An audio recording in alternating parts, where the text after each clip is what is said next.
Hello everyone. We are reading the chapter number 3 of history, Nazism and the rise of Hitler. और अभी तक हम इसमें read कर चुके हैं कि फर्स्ट वर्ल्ड वॉर के क्या इफ़ेक्ट रहे जर्मनी के ऊपर, किस तरह से इकोनॉमिक डिप्रेशन आया, उसके बाद राइज़ कैसे हुआ हिटलर का, कैसे राइज़ हुआ नाज़ी पार्टी का और कैसे एग्जिस्टेंस में आई वो, कैसे पावर मिल गई हिटलर को, वो सब हम ऊपर वाले पार्ट में डिस्कस कर चुके हैं। उसके बाद हमने पिछले वीडियो में डिस्कस किया था कि कैसे डिस्ट्रक्शन हुआ डेमोक्रेसी का, जो वीमर रिपब्लिक ने एक डेमोक्रेटिक सिस्टम जर्मनी में बनाया था, उस सिस्टम का अंत कैसे हुआ वो हमने लास्ट के पार्ट में कवर किया। अब हम आए हैं टॉपिक नंबर 2.2 रिकन्स्ट्रक्शन पे। तो let's read. Hitler assign the responsibility of economic recovery to the economist Hjalmar Skeches, who aimed at full production and full employment through a state-funded work creation program. This project produced the famous German superhighways and the people's car, the Volkswagen. तो Hitler ने assign की responsibility economic recovery की, कि जितना ज़्यादा loss Germany को हुआ था, उनकी इकोनॉमिक एक्टिविटीज़ जितनी ज़्यादा कम हुई थी, तो उसको रिकवर करने का जो उसने काम दिया वो किसको दिया? इकोनॉमिस्ट को दिया। एक उसका नाम था हजाल्मर, और उन्होंने बहुत सारे प्रोग्राम्स चलाए, वर्क क्रिएशन प्रोग्राम्स, जिसमें लोगों को जॉब्स प्रोवाइड की जाती थी। बड़े बड़े प्रोजेक्ट जो है वो इंट्रोड्यूस किए गए जर्मनी में। उसमें से 2 प्रोजेक्ट के नाम हैं कि जर्मन सुपर हाईवेज़ की हाईवे बनाए जाएं, जहां और इससे क्या होगा, हाईवे तो बनेगा ही प्लस लोगों को जॉब प्रोवाइड होगी। उसके बाद है पीपल्स कार, वॉक्सवैगन, जो आप आज भी सुनते हैं। कंपनी का नाम वॉक्सवैगन, तो वो जो जर्मन कंपनी है और वो हिटलर के समय में इंट्रोड्यूस की गई थी।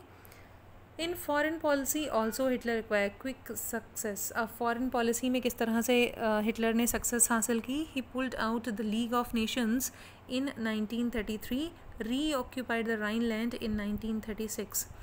तो इसने लीग ऑफ नेशंस से हट गया ये इन 1933 में, और इसने राइनलैंड जो इससे छीन लिया गया था उसको दोबारा से रीऑक्यूपाई कर लिया 1936 में। एंड इंटीग्रेटेड, और अपने में क्या क्या मिला लिया? Austria and Germany in 1938 under the slogan one people one empire and one leader. तो अब इसने राइनलैंड को ऑक्यूपाई कर लिया, ऑस्ट्रिया को भी ऑक्यूपाई कर लिया, उसको भी अपने आप में मिला लिया। उसके बाद एक स्लोगन जर्मनी में चलता था 1938 में, और वो स्लोगन क्या था? वन पीपल वन एम्पायर, यानी और वन लीडर। मीन्स के जर्मनी में सब कुछ यूनाइटेड है, एक तरह के लोग हैं, एक एम्पायर है और एक ही उनका लीडर है, और वो कौन है? Hitler. He then went to the west Germany speaking Sudetenland from Czechoslovakia and gobbled up the entire country. अब चेकोस्लोवाकिया में एक रीजन था, उस रीजन में ज़्यादातर जर्मन स्पीकिंग लोग रहते थे, और उस एरिया को भी हिटलर ने अपनी कंट्री में मिला लिया था। In all of this he had the unspoken support of England which had considered the Versailles verdict too harsh. तो अब इन सब में जब इंग्लैंड ने देखा कि जर्मनी जो है वो लगातार आगे बढ़ रहा है, ऑस्ट्रिया को भी उसने अपने में मिला लिया, चेकोस्लोवाकिया का भी कुछ पार्ट अपने में मिला लिया, तो अब इंग्लैंड जो है कहीं ना कहीं जर्मनी को सपोर्ट कर रहा था, बट वो सपोर्ट जो था वो अनस्पोकन था, यानी जग जाहिर नहीं था।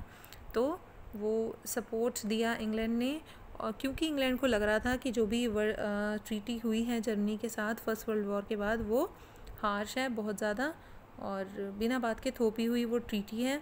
These quick success at home and abroad seem to reverse the destiny of the country.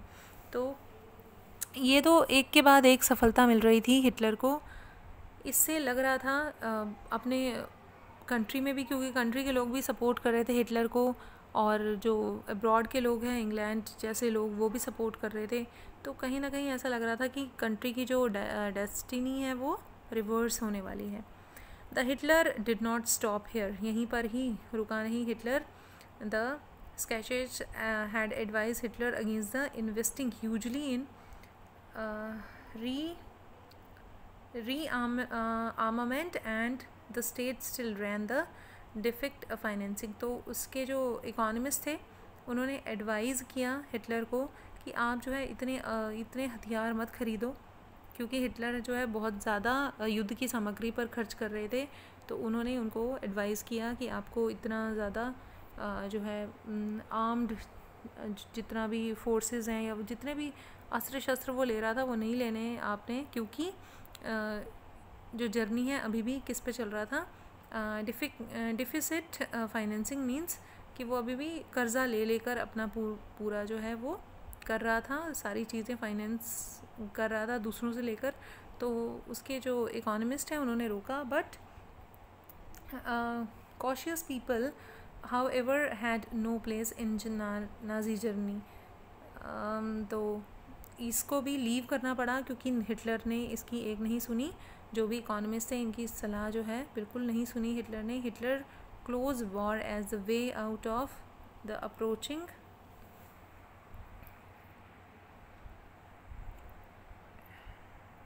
Economic crisis. तो अब जो है हिटलर इकोनॉमिक क्राइसिस से अभी निकला था। और इसमें यहाँ पे हम जर्मनी का ये मैप है, जब देख सकते हैं कि ये जर्मनी है और इस बहुत सारा जो एरिया था वो जर्मनी ने कैप्चर कर लिया था। और इसमें हम देख सकते हैं ऑस्ट्रिया को अपने में मिला लिया था। ये जो इधर से अगर हम कहें तो यूक्रेन को अपने में मिला लिया था जर्मनी ने, नॉर्वे को अपने में कैप्चर कर लिया था। तो बहुत सारा ऐसा एरिया था, पोलैंड को, यूक्रेन को, ये सारे एरियाज़ जो हैं जर्मनी ने कैप्चर कर लिए थे। तो आगे रीड करते हैं। Resources were to be accumulated through expansion of territory. अब हिटलर का क्या मानना था कि जितने भी रिसोर्सेज हमसे छीने गए हैं, अगर हम और ज़्यादा टेरिटरी को अपने एक्सपेंड करें, दूसरे इलाकों पर अगर कब्ज़ा करें, तो हम जो है रिसोर्सेज उनके इस्तेमाल कर सकते हैं। इन सितंबर 39 जर्मनी इन्वेडेड पोलैंड। तो 1939 में जर्मनी ने पोलैंड पर आक्रमण कर दिया, उसको इन्वेड कर दिया।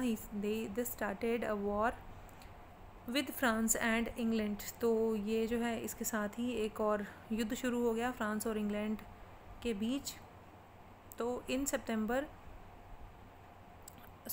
फ्रांस और इंग्लैंड के साथ जो है जर्मनी का युद्ध शुरू हुआ था। In September 1940 a tripartite pact was signed between Germany, Italy, Japan.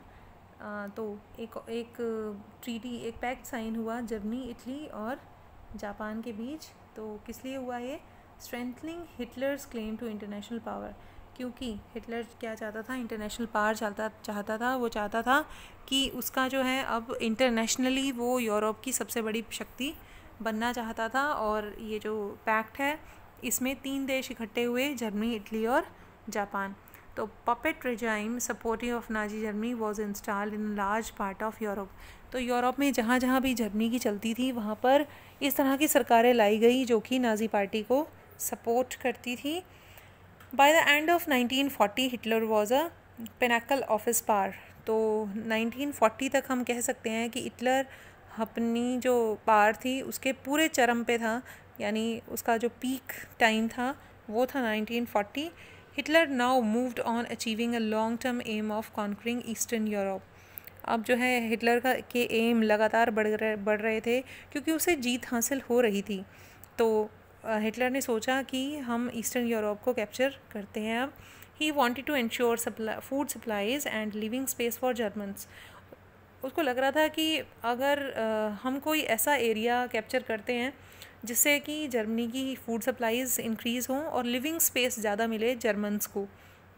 He attack the Soviet Union of June 1941। ये जो थी हिटलर की लाइफ की सबसे बड़ी मिस्टेक थी, जो उसने अटैक कर दिया सोवियत यूनियन पर जून 1941 में। In this historical blunder of Hitler expose the German western front to British aerial bombing and eastern front of the powerful Soviet armies. अब जो थी सोवियत आर्मीज़ के साथ बिल्कुल आमने सामने की टक्कर ले ली थी हिटलर ने, और जो है अब बॉम्बिंग स्टार्ट हो गई थी दोनों तरफ से। The Soviet red army inflicted the crushing and humiliating defeat on Germany at Stalingrad. Soviet की आर्मी बहुत ज़्यादा बड़ी थी, तो वो हिटलर की आर्मी को दबाना शुरू किया, उन्होंने ह्यूमिलेट करना शुरू किया, हराना शुरू किया, और कहाँ तक पहुँच गए, स्टालिनग्राड तक। उनको हराते हराते पीछे हटाते हुए स्टालिनग्राड तक पहुँच गए। After this the Soviet red army haunted out of the retreating German soldier until they reach the heart of Berlin. तो तब तक वो दबाते चले गए, जर्मन की आर्मी को हराते चले गए, जब तक वो बर्लिन में नहीं पहुंच गए। तो establishing Soviet hegemony over the entire eastern Europe for half a century thereafter. तो अब जो है, क्योंकि सोवियत आर्मी लगातार जर्मनी को हरा रही थी, पीछे हटा रही थी, तो इस ड्यूरिंग दैट टाइम जो एरियाज़ जो थे सोवियत यूनियन ने कैप्चर किए, वो अगले 50 सालों तक सोवियत यूनियन के पास ही रहे। तो आज के पार्ट में इतना ही। नेक्स्ट हम यूएसए के बारे में रीड करेंगे कि यूएसए का क्या रोल रहा जो है इस इन्वेशन में और इस युद्ध में। तो till then bye bye, thank you very much for listening.